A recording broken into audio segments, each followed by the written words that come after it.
सभी का आपके अपने प्यारे से परिवार सेड़ा क्लासेस यूट्यूब चैनल में एक बार फिर बहुत बहुत है स्वागत है। आज हम मॉडल पेपर 19 को एनालिसिस करेंगे और लेवल को इसमें भी थोड़ा सा क्या है बढ़ाया गया है। कुछ बिल्कुल बेसिक क्वेश्चन डाले गए हैं जिससे बच्चों को ये लगे कि ऐसे भी क्वेश्चन पूछे जा सकते हैं। तो जी ऐसे क्वेश्चन भी क्या है पूछे जा सकते हैं। आर्मी में आपने काफी पहले पेपर देखे होंगे, पहले YouTube पे भी मिल जाएंगे, गूगल पे भी मिल जाएंगे, आप देख लेना। तो क्वेश्चन जो है वो कुछ भी पूछे, ऐसे भी क्वेश्चन पूछे जाते हैं कि 1 मिनट में कितने सेकंड हो। तो बेसिक क्वेश्चन भी पूछे जाते हैं, हार्ड भी क्वेश्चन पूछे जाते हैं। तो चलिए आज के सेक्शन की शुरुआत करते हैं और आपके लिए आज का जो टारगेट जो है वो आपके लिए टारगेट जो है वो 35 क्वेश्चन का टारगेट है। आज के लिए कितने का टारगेट है? 35 क्वेश्चन का टारगेट है। और अपने टारगेट को आप कमेंट अवश्य करें अंत में कि आपने कितने क्वेश्चन राइट किए और कितने क्वेश्चन जो है वो रॉन्ग किए थे। चलिए आज के सेक्शन का पहला क्वेश्चन है, शनि ग्रह के उपग्रह की संख्या कितनी है। देखिए शनि के कितने उपग्रह है। जिस प्रकार से आप सबने पढ़ा होगा पृथ्वी का एकमात्र उपग्रह है, कितना है? एकमात्र उपग्रह है चंद्रमा। इसी प्रकार शनि ग्रह के कितने उपग्रह हैं? तो शनि के 82 उपग्रह।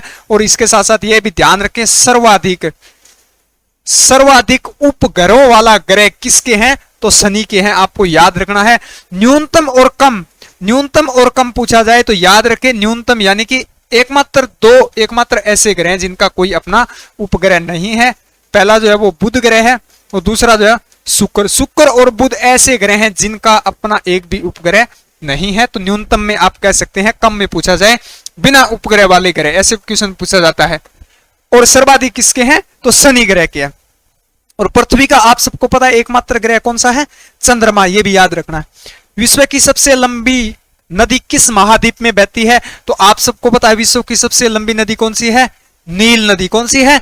नील नदी है। और किस महाद्वीप में बहती है? तो अफ्रीका महाद्वीप में बहती है। इसके साथ साथ याद रखें अमेजन जो है वो कौन सी है? दूसरी बड़ी नदी। विश्व की दूसरी बड़ी नदी कौन सी है? अमेजन है। वो किस महाद्वीप में बहती है? तो दक्षिण अमेरिका में। ये भी आपको याद रखना है, दक्षिण अमेरिका के अंदर बहती है। और नील नदी कहां बहती है? अफ्रीका महाद्वीप के अंदर क्या है? बहती है। क्लियर है? चलिए अगला क्वेश्चन, सिंगापुर देश की मुद्रा क्या है? देखिए सिंगापुर की जो मुद्रा है वो क्या है? डॉलर है। तो याद रखें। अगला क्वेश्चन देखिए, रेड क्रॉस किसका प्रतीक है? रेड क्रॉस किसका प्रतीक होता है? तो ये अस्पताल एवं चिकित्सा सहायक का होता है।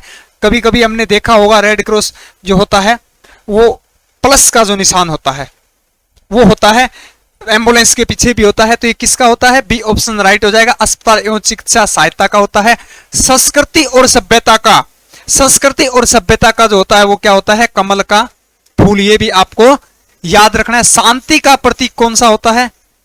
कबूतर जो होता है वो शांति का प्रतीक होता है। न्याय का प्रतीक आप सबको पता है, आंखों पे जो काली पट्टी बंदी है और हाथ में तराजू जो महिला है वो क्या होता है? न्याय का प्रतीक होता है। सभी क्वेश्चन काफी बार पूछे गए हैं तो आप साथ साथ अन्य क्वेश्चनों को नोट करते रहें अपनी नोटबुक के अंदर। संचित निधि पर भारतीय वेतन का प्रावधान किस अनुसूची में है? यानी कि राज्यसभा सदस्य, लोकसभा सदस्य, अध्यक्ष, इनका जो वेतन जो होता है उसका निर्धारण जो है वो किस अनुसूची में संचित किया गया है, किस अनुसूची में दर्शाया गया है? तो दूसरी अनुसूची के अंदर उसका विवरण मिलता है, प्रावधान मिलता है या दर्शाया गया है। तो देखिए ये हमारी सोल्जर बुक है जिससे आप एक अच्छे और बेहतरीन तैयारी कर सकते हैं। बच्चों के मैसेज रहते हैं कि सर सबसे बेस्ट बुक कौन सी है? तो देखिए हमारी सोल्जर बुक है जो पिछले 3 सालों से जो क्या है चली आ रही है। काफी बच्चों ने जो क्या है इससे स्टडी की और क्या है सफलता को प्राप्त किया है। तो इसमें प्रत्येक टॉपिक वाइज आपको पूर्णतः विस्तार से दर्शाया गया है। थ्योरी से प्रत्येक टॉपिक को उसके महत्वपूर्ण तथ्य भी दर्शाए गए हैं, प्रत्येक टॉपिक का डायग्राम भी दर्शाया गया है, उनके अभ्यास प्रश्न भी दर्शाए गए हैं और करंट अफेयर के भी कुछ टॉपिक ऐड किए गए हैं जो पीछे पूछे गए हैं और आगामी पूछे जाने के चांसेस है। इससे अलावा अगर एक बात करूं आर्मी की तैयारी, उसके लिए जो है सजेस्ट करूंगा आप एक बार अवश्य पढ़ें। हमारे 2,500 क्वेश्चनों की एक पीडीएफ है जिसमें पिछले 10 वर्ष में पूछे गए क्वेश्चनों की एक पीडीएफ डाली गई है अभ्यास प्रश्न के तौर पे सेरडा क्लासेस ऐप पे। आप इसको एक बार अवश्य रीड करें क्योंकि आर्मी में पीछे पूछे गए ही क्वेश्चन ही बार बार रिपीटेड होते हैं। तो आप इसको एक बार अवश्य पढ़ें। 2,500 क्वेश्चन की एक पीडीएफ है जिसपे आपको लिखा हुआ मिलेगा 2012 से लेकर 2023 के मध्य पूछे गए क्वेश्चन। इससे आप ये भी आकलन कर लेना इस पीडीएफ से कि 2021 के अंदर परीक्षा लगी थी, 22 के अंदर परीक्षा लगी थी और 23 के अंदर जो परीक्षा 22-23 के अंदर जो परीक्षा लगी थी, 23 के अंदर 2 परीक्षा लगी, अभी अक्टूबर में भी लगी थी रिलेशन की, उसमें से 70% से अधिक क्वेश्चन आपको परीक्षा में पूछे गए क्वेश्चन ही मिलेंगे। 30% करंट अफेयर आउट था, बाकी सभी क्वेश्चन इस पीडीएफ से ही नहीं, यानी कि पुराने एग्जामों में जो क्वेश्चन पूछे गए उन्हीं को बार बार रिपीट किया जाता है। चलिए, तो अगला क्वेश्चन है, भारत के प्रथम मुख्य न्यायाधीश कौन थे? भारत के प्रथम यानी पहले मुख्य न्यायाधीश कौन थे? तो कौन थे वो? हीरालाल जे कन्हैया। हीरालाल जे कन्हैया क्या थे? भारत के पहले प्रमुख न्यायाधीश थे। चलिए अगला क्वेश्चन, कबड्डी के खेल परिसर या कह सकते हैं खेल मैदान को क्या कहा जाता है? तो क्या कहा जाता है? कोर्ट कहा जाता है। और वॉलीबॉल को भी, वॉलीबॉल के मैदान को भी क्या है? कोर्ट कहा जाता है। रिंग किसको कहा जाता है? बॉक्सिंग को। किसको कहा जाता है? बॉक्सिंग को। यह भी आपको याद रखना है। बोर्ड, टेबल टेनिस, इनके खेल मैदान को, परिसर को बोर्ड कहा जाता है। और ट्रैक आप सबको पता है किसके? एथलेटिक के लिए होता है, यानी हम दौड़ते हैं वो क्या होता है? ट्रैक होता है। एथलेटिक खेल से संबंध है। चलिए अगला क्वेश्चन, संविधान निर्माण करने वाला प्रथम देश, यानी कि संविधान का जो है जन्मदाता भी कह सकते हैं, सर्वप्रथम किस देश ने संविधान बनाया था, संविधान का जो है निर्माण किया था? तो यूएसए यानी संयुक्त राज्य अमेरिका ने जो क्या है संविधान का सर्वप्रथम निर्माण किया था। अशोक के अभिलेखा को सर्वप्रथम शिलालेख जो है वो किसने पढ़े थे? तो किसने पढ़े थे? जेम्स प्रिंसेप ने। जेम्स प्रिंसेप ने क्या है शिलालेख को क्या है पढ़ा था। एक शिलालेख पूछा जाता है अशोक का 13वां शिलालेख की मुख्य बात यह है कि यह सबसे लंबा शिलालेख है, सबसे लंबा शिलालेख है। और दूसरा, इसमें कलिंग युद्ध का वर्णन किसमें दिया गया है? तो 13वें शिलालेख में दिया गया है, जो 261 ईसा पूर्व के अंदर लड़ा गया था। यह भी आपको याद रखना है।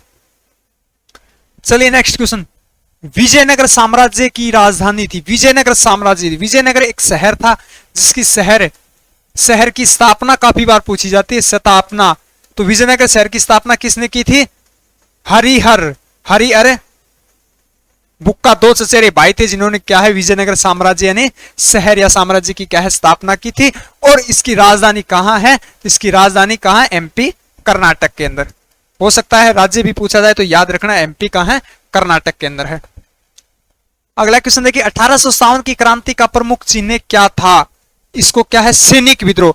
प्रथम सैनिक विद्रोह कब हुआ? यह पूछा जाता है। तो 1857 की क्रांति को ही क्या है? सैनिक विद्रोह कहा जाता है। और इसका प्रमुख चिन्ह जो था वो क्या था? कमल और रोटी इसका क्या है? प्रमुख चिन्ह था। 1857 की क्रांति कहां हुई थी? तो मेरठ के अंदर, बैरकपुर छावनी के अंदर क्या है? चिंगारी जली थी। चलिए, ब्रह्मपुत्र नदी की सहायक नदियां कौन सी है? तो दिबांग ब्रह्मपुत्र की सहायक नदी है, लोहित ब्रह्मपुत्र की सहायक नदी है, और तीस्ता। ये सभी क्या है? ब्रह्मपुत्र की क्या है? सहायक नदी है। डी ऑप्शन हमारा राइट हो जाएगा। और ये हमने पढ़ा था कि ब्रह्मपुत्र नदी भारत में किस दर्रे से होकर प्रवेश करती है? तो यांगयाप दर्रे से होकर भारत में प्रवेश करती है। और सर्वप्रथम किस राज्य में प्रवेश करती है? तो अरुणाचल प्रदेश राज्य में प्रवेश करती है, विजिट करती है। गन्ना उत्पादन में प्रथम स्थान उत्तर प्रदेश राज्य जो है गन्ना उत्पादन में क्या है? प्रथम स्थान है। चलिए नेक्स्ट क्वेश्चन, मानव अधिकार दिवस कब बनाया जाता है? मानव के अधिकार के लिए एक दिवस बनाया जाता है। तो ये कब बनाया जाता है? 10 दिसंबर को अपने अधिकारों के लिए इसको मनाया जाता है। तो ये 10 दिसंबर को मनाया जाता है। काफी बार पूछा गया क्वेश्चन है, तो आपको याद रखना है। अगला क्वेश्चन देखिए, भारत का सबसे बड़ा राष्ट्रीय उद्यान कौन सा है? सबसे बड़ा राष्ट्रीय उद्यान कौन सा है? हिममिस, जो कहां स्थित है? लद्दाख केंद्र शासित प्रदेश के अंदर स्थित है। नागार्जुन सागर कहां है? आंध्र प्रदेश। केवलादेव याद रखें, राजस्थान, या आपको अलवर मिलेगा, डिस्ट्रिक्ट दिया हुआ मिलता है, अलवर के अंदर स्थित है। जिम कॉर्बेट नेशनल पार्क कहां है? उत्तराखंड में है। ये भारत का पहला या प्रथम राष्ट्रीय उद्यान कौन सा था? तो जिम कॉर्बेट नेशनल पार्क था, जो उत्तराखंड राज्य के अंदर क्या है? स्थित है। सबसे बड़ा कौन सा है? हिममिस है, जो लद्दाख केंद्र शासित प्रदेश अंदर क्या है? स्थित है। चलिए, प्रकाश की चाल माध्यम के किस पर निर्भर करती है? तो अपवर्तनांक पे क्या है? निर्भर करती है। प्रकाश को माध्यम की आवश्यकता नहीं होती है। ध्वनि को चलने के लिए माध्यम की आवश्यकता होती है। जिसमें अधिक माध्यम होगा उसमें क्या है? चाल क्या है? ध्वनि की अधिक होगी। जिस प्रकार से हम पढ़ते हैं ठोस या इस्पात के अंदर माध्यम ज्यादा होता है तो ध्वनि की चाल क्या है, सर्वाधिक होती है।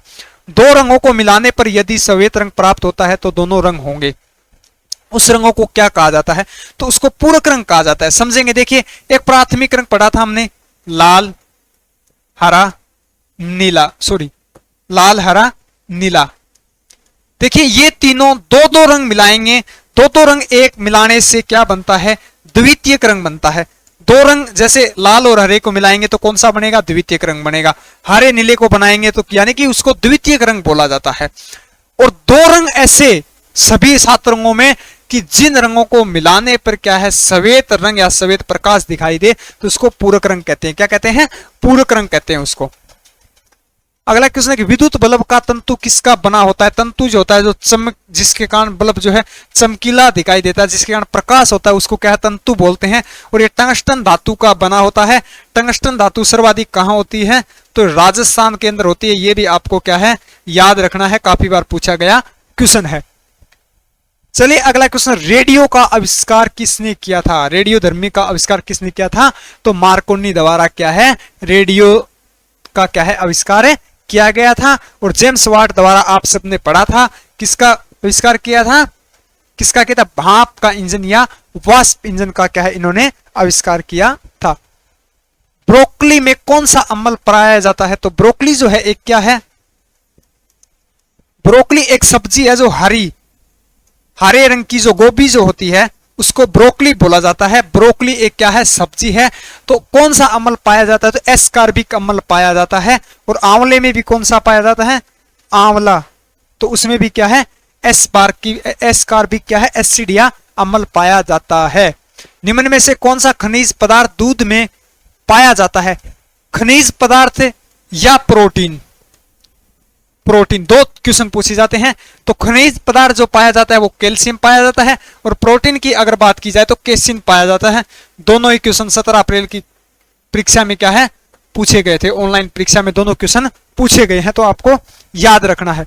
चूना पत्थर का रासायनिक नाम क्या है, हमने पढ़ा था संगमरमर के पत्थर का रासायनिक नाम क्या है, क्या पढ़ा था, कैल्शियम कार्बोनेट। तो याद रखिए चूना पत्थर का भी रासायनिक नाम क्या होता है, कैल्शियम कार्बेट होता है। और इसका रासायनिक सूत्र क्या होता है, CaCO3 इसका रासायनिक सूत्र होता है, जो काफी बार पूछा गया है, तो आप इसको याद रखें। अगला क्वेश्चन देखिए, अनुवांशिक का प्रयोग सर्वप्रथम किस पौधे पर किया गया था। अनुवांशिक का जनक, चलो जनक बता देते हैं, तो कौन था, ग्रेगर मेंडल। ग्रेगर मेंडल क्या है, अनुवांशिक का क्या है, जनक है। और इसने सर्वप्रथम शोध किस पे किया था, मटर के पौधे के ऊपर क्या है, इन्होंने शोध किया था।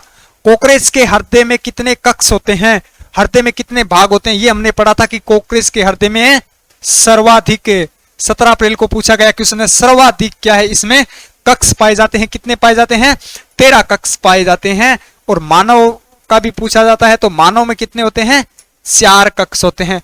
कितने होते हैं, 4 कक्ष होते हैं। तो आपको ये भी याद रखना है। ट्रिप्सिन एंजाइम कौन सी ग्रंथि स्रावित करती है, ट्रिप्सिन एंजाइम कौन सी अग्नाशय ग्रंथि स्रावित करती है, लार ग्रंथि का टाइलिन। याद रखें, टाइलिन जो है वो कौन सी ग्रंथि, जठर ग्रंथि, जठर रस को स्रावित करती है। तो तीनों ही क्वेश्चन काफी बार पूछे गए हैं, और हम उन्हीं क्वेश्चनों पे चर्चा करते हैं जो पहले पूछे गए, क्योंकि आर्मी का पैटर्न ही 2.5 से 3,000 क्वेश्चनों का है। पूछे गए क्वेश्चनों को ही बार बार रिपीटेड क्या है, किया जाता है। मनुष्य में कितने जोड़ी वक्र यानी किडनी होते हैं, तो 2 जोड़ी किडनी होती है। किडनी एक होती है, लेकिन जोड़ी अगर पूछी जाए तो कितनी होती है, 2 जोड़ी होती है, लेफ्ट और राइट। कालाजार किस अंग को प्रभावित करता है, कालाजार एक बुखार होता है, मोतियाबिंद है वो अलग है, जो आंख को प्रभावित करता है। ये हमारी तंत्रिका तंत्र को प्रभावित करता है। किसको, तंत्रिका तंत्र को क्या है, प्रभावित करता है, हानि पहुंचाता है। कार्बोहाइड्रेट व कार्बन, हाइड्रोजन और ऑक्सीजन का अनुपात, कार्बोहाइड्रेट के अंदर जो है वो कार्बन और हाइड्रोजन और ऑक्सीजन का अनुपात कितना होता है, तो इसका अनुपात होता है, कार्बन 1 होता है, हाइड्रोजन 2 होता है, और ऑक्सीजन क्या है, 1 होता है। तो ए ऑप्शन हमारा राइट आंसर हो जाएगा। अगला क्वेश्चन देखिए, मस्तिष्क का भार कितना होता है, हमारा मस्तिष्क जो होता है उसका भार कितना होता है, तो देखिए 1400 ग्राम होता है या 1400 50 ग्राम भी आपको मिल सकता है। दोनों ऑप्शन आपको इस प्रकार से मिलेंगे। यहाँ 1400 है तो यहाँ हो सकता है 1450, लेकिन ज्यादा डिफरेंस मिलेगा 1200 1600, तो 1400 या 1450 ऑप्शन में हो। अगर दोनों में से एक टिक करना हो तो आप 1400 टिक कर देना। हो सकता है कि दोनों ही ऑप्शन में डाल दिए जाए, तो आपको याद रखना है। गेहूं का वैज्ञानिक नाम क्या है? गेहूं का वैज्ञानिक नाम जो है वो क्या होता है? तो ट्रिटिकम एस्टिवम, ट्रिटिकम एस्टिटम जो होता है वो गेहूं का क्या है? वैज्ञानिक नाम होता है। और पेंथेरोपायराइड्स, ये भी 17 अप्रैल को पूछा गया, तो ये तेंदुए का क्या है? वैज्ञानिक नाम है। वैज्ञानिक नाम क्या है? होता है राणा टिग्रिस। राणा टिग्रिस जो है वो ये किसका वैज्ञानिक नाम होता है? तो ये मेंढक का वैज्ञानिक नाम होता है। ये भी आपको याद रखना है। चलिए अगला क्वेश्चन, 40 का 40% कितना होता है? मैथ स्टार्ट होती है तो 40 का कितना? 40 का मतलब क्या होता है? गुणा होता है। 40 का कितना? 40 प्रतिशत हटाएंगे तो भाग में क्या लगा देंगे? 100 लगा देंगे। जीएस 2 जीरो से 2 जीरो काटेंगे तो कितना आ गया? 16। यानी 40 का 40% कितना होता है? 40 का 40% 16 होता है। का या के का मतलब दिया हो तो गुणा होता है, प्रतिशत हटाएंगे तो भाग में 100 लगा देंगे। ये बात हमेशा याद रखना। चलिए अगला क्वेश्चन, किसी विद्यालय में लड़के तथा लड़कियां 5:2, यानी कि लड़के, पहले लड़के हैं और लड़की, इनका अनुपात दिया गया है 5:2। 5:2 इनका अनुपात दिया गया है। यदि लड़कों की संख्या 150 हो, लड़के की संख्या कितनी हो? 150 हो, तो विद्यालय में कुल कितने? टोटल पूछा गया है और हमें लड़कियां भी क्या है? दी नहीं गई है। तो देखिए 150 जो है वो किस अनुपात के बराबर है? 5 के बराबर। अनुपात राशियों का योग बटे राशियों की संख्या, आप सबने पढ़ा है। तो 5 और 2 कितने हो गए? कुल पूछा गया तो 7, गुणा में 7 कर देंगे तो इसको काटेंगे 3, 30 तो 7 21, यानी कि 210। 210 तो उस विद्यालय में कुल विद्यार्थी हैं, जिसमें से 150 लड़के हैं, तो लड़कियां कितनी हो गई? माइनस करेंगे तो लड़कियां कितनी होगी? 60 हो गई। हमें पूछा क्या गया? तो विद्यालय में कुल कितने विद्यार्थी हैं? तो 210 से टिक कर देंगे। ये आपको ध्यान रखना है। इस प्रकार से एक एक चीज को अच्छे से लिखें ताकि कोई दिक्कत ना हो। 37 डिग्री का मान कितना होता है? तो 1/2 होता है। ये आपको, इसका कोई शॉर्ट फॉर्मूला नहीं है, ये आपको अच्छे से पढ़ना होगा। यहां से एक क्वेश्चन कन्फर्म पूछा जाता है, आप याद रखें। ज्यादा आंकड़े नहीं है, 10 के पूछे जाते हैं या कोट के पूछे जाते हैं, कोट 10 60 या कोट 45 के पूछे जाते हैं, साइन 30 या साइन 60 के पूछे जाते हैं, और कोस 30 या 60, ये 5-6 आंकड़े हैं जो ज्यादा पूछे जाते हैं। तो ये मान आप अच्छे से रट लें। एक व्यक्ति अपने बगीचे में 72,225 आम के पेड़ लगाता है, यानी कि 7225 आम के पेड़ लगाए। यदि पेड़ों को इस प्रकार लगाया जाए कि प्रत्येक पंक्ति में उतने ही पेड़ हो जितने पंक्तियों की संख्या, यानी कि इतनी तो पंक्ति हो उतने ही क्या हो? पेड़ हो। यानी कि ये पंक्तियां मांग लेते हैं, ये पंक्तियां हैं 3 और इतने ही क्या है? पेड़ हैं 3। तो इस प्रकार से इसका मतलब है कि लघुत्तम पूछा गया है। तो 7525 किसका लघुत्तम होता है? हमने पढ़ा था किसका होता है? 85 का। हमने पढ़ा था, क्या पढ़ा था? आप ये गुणा करके देख लेना। 85 का क्या पढ़ा था? पाव 25, 8 में 72, 9 से, यानी कि अगले पद से गुणा कर दो तो 72 लिख दो। 7225 किसका होता है? 85 का 85। तो लघुत्तम ले लेना। चल अगला क्वेश्चन, 7/9, 7/9, 14/15 और 7/10 का मैस है, यानी महत्व समापत्ति ज्ञात करना है।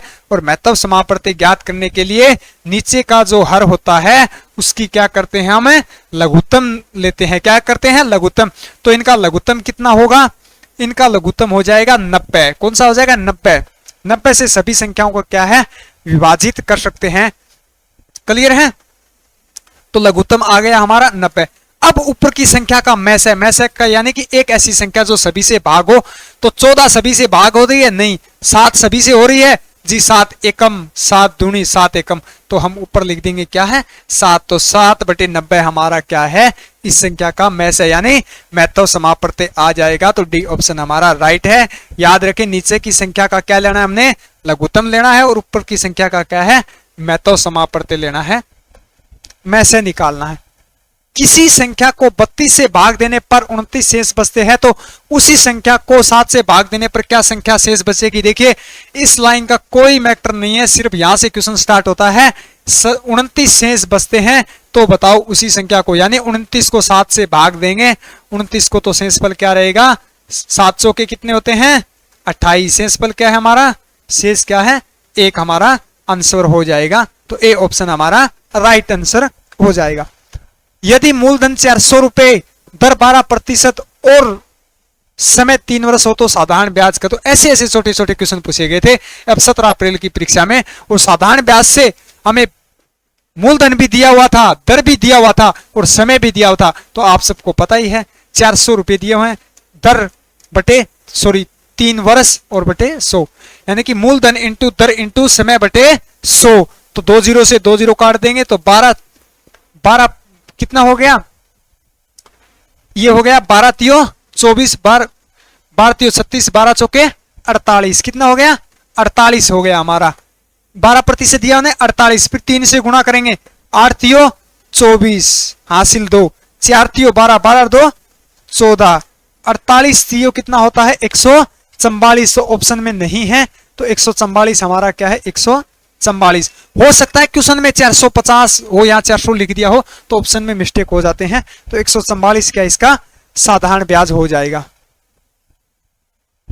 चलिए अगला क्वेश्चन, 4% की दर से साधारण ब्याज कितने समय में 50 रुपए से 55 रुपए हो जाएगा। यानी कि मूलधन कितना है, मूलधन हमारा कितना है 50 रुपए, बढ़कर कितना हो जाता है 55, यानी कि 55 हो जाता है, तो ब्याज कितना हुआ 5 रुपए। दर कितनी दी गई है, दर 4%। पूछा क्या गया है, समय पूछा गया जी। सूत्र क्या होता है, ब्याज इंटू 100 बटे में मूलधन इंटू दर गुणा समय। तो 50 हमारा ब्याज है, इंटू कर देते हैं 100 और बटे में कर देते हैं हमारा दर कितनी है 4%, मूलधन कितना है हमारा 50 रुपए, सॉरी 5 रुपए है ये, 5 रुपए।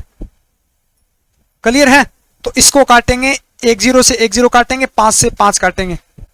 1 मिनट क्या दिया गया है 4% से साधारण ब्याज 50 रुपए का 55 रुपए क्या है हो जाएगा। तो हमें क्या दिया गया है, हम ब्याज लिख देंगे, ब्याज कितना है 5 रुपए है, तो हमारा बटे 100 दोबारा कट करते हैं 4 इंटू 50, 50 क्या है हमारा मूलधन था, मूलधन क्या था हमारा 50 था। इसको काटेंगे तो ये 25 से कट जाएगा, इसको काटेंगे इससे 25 से, तो ये 2 बार कट जाएगा, 2 से काटेंगे तो 2/5, यानी कि 2.5 वर्ष के अंदर, ये सेम ऐसे था, ये थोड़ा मिस्टेक हो गया। तो 2.5 वर्ष के अंदर क्या है हमारा जो है वो क्या है 4% की दर से 50 से 55 यानी 5 रुपए हमारा ब्याज हो जाएगा।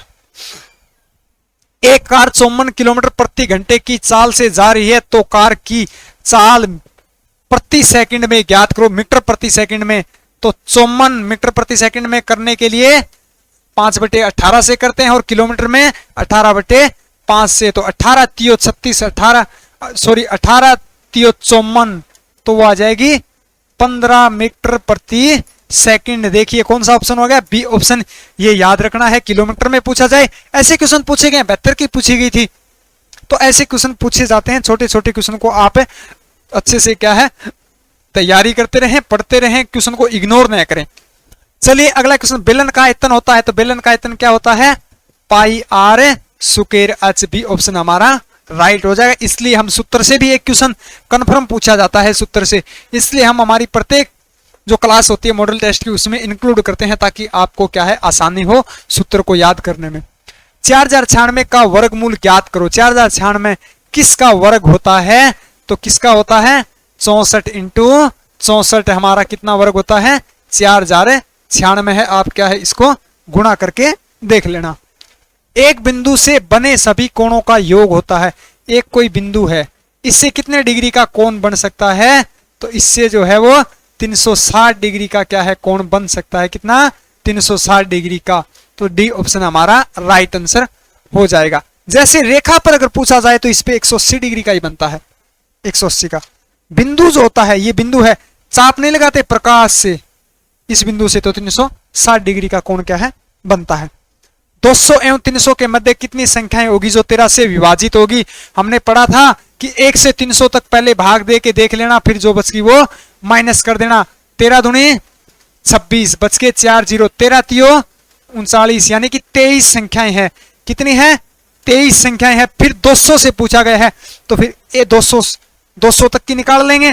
13 200, 13 एकम 13, कितने बच गए? 7, 13 पंजू 65, कितने होते? 13 पंजू 65, तो 15 इससे माइनस कर देंगे तो हमारा आ जाएगा 8। यानी 200 और 300 के मध्य 8 ऐसी संख्याएं हैं जो 13 से पूर्ण विभाजित है, जिससे क्या है, भाग पूरा पूरा भाग क्या है, जाता है। अगला क्वेश्चन देखिए, 45 डिग्री का कोटिपूरक कोण होता है। कोटिपूरक कोण वो होते हैं, त्रिभुज के 3 कोण होते हैं, जिन कोणों का मान 90 डिग्री होता है उसे कोटिपूरक कोण कहते हैं। तो यानी कि 2 डिग्री का 90 है, तो इस 45 डिग्री को क्या है, 180 में से क्या है, माइनस कर देंगे, तो पूरक कोण जो होता है, पूरक कोण वो 180 डिग्री का क्या है, होता है। तो कितना हो गया हमारा, इससे माइनस करेंगे 45, तो 35 डिग्री का क्या है, कोटिपूरक कोण कितना होता है, 135 डिग्री होता है। 2 रूट में दिया हुआ है, 2 तो रूट में दिया, हमने बताया था क्या करना है, रूट में अगर दिया हो तो हम क्या करेंगे, रूट में अगर दिया हो तो संख्याएं क्या है, जुड़ जाती है। तो क्या होगी, 2 की घात कितनी होगी, 5, तो यानी कि 2 को 5 बार लिख देते हैं। 2 को कितने बार, 5 बार। 2 दूनी 4, 4 दूनी 8, 8 दूनी 16, 16 दूनी 32, तो हमारा ए ऑप्शन राइट आंसर है, हो जाएगा। चलिए अगला question, Nepal, Asia, Germany. Nepal कहां है, एशिया महाद्वीप में है। तो जर्मनी कहां है, तो जर्मनी यूरोप महाद्वीप में। कहां है, यूरोप महाद्वीप के अंदर स्थित है। चलिए, निम्न में से भिन्न है, मुंह है, नाक, कान, ये सब बाहरी अंग है, और हृदय क्या है, हमारे हार्ट यानी हमारे शरीर के अंदर होता है। तो भिन्न क्या हुआ, हृदय हुआ। अगला क्वेश्चन है, अंग्रेजी वर्णमाला में 16वां अक्षर क्या होता है। तो 16वें नंबर पे क्या आता है, पी आता है। क्या आता है 16वें नंबर पे, पी आता है। अगला क्वेश्चन, यदि TIGER को VKIGT लिखा जाता है तो LION को क्या लिखा जाएगा। तो देखिए टी के बाद क्या आता है, तो इसमें देखिए हमेशा क्या है कि इनमें गैप दर्शाया गया है। क्या दर्शाया गया है, गैप दर्शाया गया है। तो गैप जो है वो कितने कितने का है, टी के बाद एक का गैप, फिर आ गया VIJ, फिर के आ गया, JHIG आ गया। तो यानी कि हाँ, 2 का गैप दर्शाया गया। तो एल के बाद एल के बाद क्या आता है, M आता है। M को छोड़ देंगे, फिर क्या आ जाएगा, N आ जाएगा। तो यानी कि पहला ऑप्शन तो हमारा N होगा, इस ऑप्शन को काट देते हैं। I के बाद क्या आता है, J के बाद क्या आता है, K, तो K दोनों में है तो दोनों को टिक रखते हैं। O के बाद क्या आता है, O के बाद आता है P के बाद क्या आता है, Q आता है। P के बाद क्या आता है, Q आता है। तो हमारा B ऑप्शन हमारा राइट आंसर हो जाएगा। अगला श्रृंखला को क्या है, 8वां पद। पहला क्या है, 1 है, 4 है। तो पद की बढ़ोतरी कैसे हो रही है, सुकेर, 2 की सुकेर 4, 3 की 9, 16 की क्या है, सॉरी 4 की क्या है 16। तो 8 की स्क्वायर क्या होती है, 64। तो 8वां पद हमारा क्या हो जाएगा, 64 हो जाएगा। बी ऑप्शन हमारा क्या है, राइट आंसर हो जाएगा। तो आज के सेक्शन को यहीं समाप्त करते हैं। अपना स्कोर कमेंट में अवश्य क्या है, आप स्कोर को क्या है कमेंट करें, ताकि हमें पता चले कि कितने बच्चों के क्या है, कितने क्वेश्चन जो है वो राइट किए हैं। और लेवल से लेकर कोई आपका सवाल हो बढ़ाने का या घटाने का, तो भी आप कमेंट करें। भर्ती से रिलेटेड भी कोई सवाल हो तो भी आप क्या है कमेंट में बॉक्स में कमेंट करें। तो मिलते हैं अगले बेहतरीन कंटेंट के साथ, तब तक के लिए जय हिंद, जय भारत।